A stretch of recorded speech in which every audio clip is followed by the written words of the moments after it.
have paddle boards. That Could you work on the boat? Like, could you have access? I worked on the boat many times, you know. That's badass, man. But then, you know what's more awesome? It's like when it's calm like this, I have a paddle board. And I'll take my paddle board, like right there, like just paddle in the middle, and take my meetings from there. Yeah. Yeah, like just like this calm, the sun, and I'm on a, you know, a work meeting. Yeah. Nice, yeah, because I watch some of those guys sailing around the world, and they're like working, but they're always like, oh man, the satellite internet sucks. They're always complaining about it. They're always like tilting the antenna. Well, a couple of guys when I was in the Amazon, a couple of guys tried it, and it just sucks, man. It's not all that it's promised to be.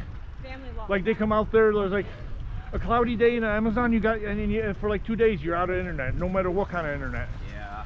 You know what I mean? Like they're just, the storms are so thick over there that that sometimes, like, and even if you're in a big city like in Iquitos, twice a day they have power outages, you know. So say you're in the middle of like some documents and working, and all of a sudden the computer will crash.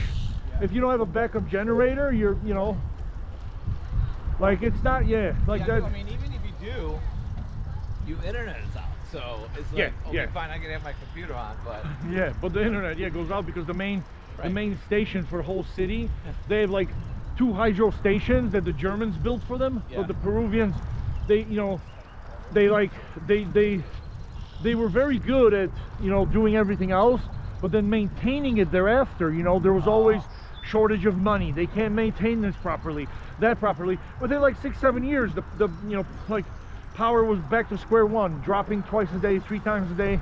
Right. But for a while it was good, you know, because like this German company built the hydro station right on the Amazon, you know, so you get like super power, you know, like 2.5 million gallons a minute flow rate, you know, of the Amazon, dude. It's, you know, but then like the maintenance thereafter, you know, because it's, I mean, it's a developing nation, you know. There's gonna be corruption in politics up the wazoo, you know. I lived there for 4.5 years. There was 5 presidents. we had 5 presidents, dude, every year. They come in like, you know, an hour like hot bread. Switch them out faster than some people do socks, you know. You sell the place, or No, still got it. Are people now coming? Now people now passing? Yeah, just not as busy as we used to be. That's why I can kind of run it remotely from up here, you know. Right. Though I don't need to be there. Just my groundskeeper caretaker, just maintaining the greenery and maintaining the infrastructure, and, you know, swapping out a couple of, you know, lumber bits here and there, you know. We gotta pay them, right? Yeah, oh yeah. But it pays for itself, you know. So if nothing happens, like if I don't go back down there and run it massively again, like I'll just keep it for my retirement.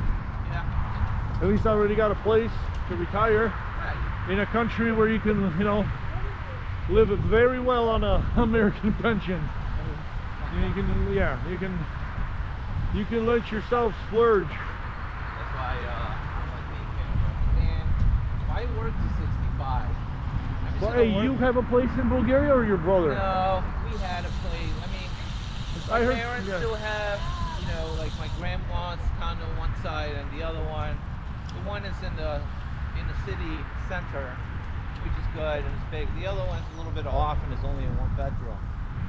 Yeah. But we used to have one on the beach, which we sold. That was it. I think that's what your brother was telling me in London when he went to London. He was like, "Yeah, man, we got a badass place." It was really nice. We had it for 15 years, but then, you know, we stopped going there. Like, especially myself, my brother, maybe more often than I. Yeah. Because we wanted to, like, I wanted to travel elsewhere, right? Like, I came to Bulgaria, I'm like, all right, I want to see different countries too. Yeah. So it was rented out in the summer, but it just kind of became, you know, it wasn't worth it because the taxes and assessment. Yeah. Just, you know, like extra money to Dude, do you know that when I was in London those 10 years, Bulgaria became the Silicon Valley of Europe? I'm telling you. Yeah. Because the engineering was so good and companies could set up shop, So you know, and it was so cheap, rent was cheap, so a lot of like Silicon Valley type companies went to Bulgaria, man. For real, yeah, and it actually has one of the fastest internets in Europe too.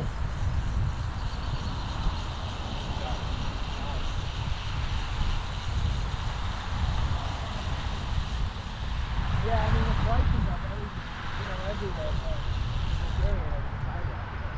Yeah. But, I'm waiting for my son to go to college, and I'm retiring in some country where the cost of living is cheaper, right? Yeah. I just need to do for my, 401 for the first couple years, and then eventually, move over to a pension. Yeah. And Social Security, it's like I've been in the workforce since I was 15 years old, right? Yep. So, even if...